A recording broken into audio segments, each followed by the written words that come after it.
বিসমিল্লাহির রহমানির রাহিম। জাবির ইবনু আব্দুল্লাহ আনসারীর রাদিয়াল্লাহু আনহু থেকে বর্ণিত। ওহী স্থগিত হওয়া প্রসঙ্গে বর্ণিত। আল্লাহর রাসূল সাল্লাল্লাহু আলাইহি ওয়াসাল্লাম বলেছেন, একদা আমি হাঁটছি, হঠাৎ আসমান থেকে একটা শব্দ শুনতে পেয়ে আমার দৃষ্টিকে উপরে তুললাম। দেখলাম সেই ফেরেশতা, যিনি হেরা গুহায় আমার নিকট এসেছিলেন, আসমান ও জমিনের মাঝে একটি আসনে উপবিষ্ট। এতে আমি শঙ্কিত হলাম। অবিলম্বে আমি ফিরে এসে বললাম, আমাকে চাদর দ্বারা আবৃত করো, আমাকে চাদর দ্বারা আবৃত করো।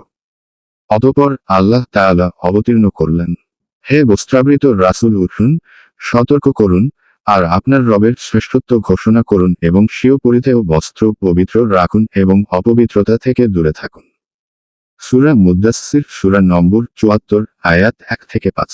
অতঃপর ওহী পুরোদমে ধারাবাহিক অবতীর্ণ হতে লাগল। আব্দুল্লাহ ইবনে ইউসুফ রহিমাহুল্লাহ ও আবু সালেহ রহিমাহুল্লাহ অনুরূপ বর্ণনা করেছেন।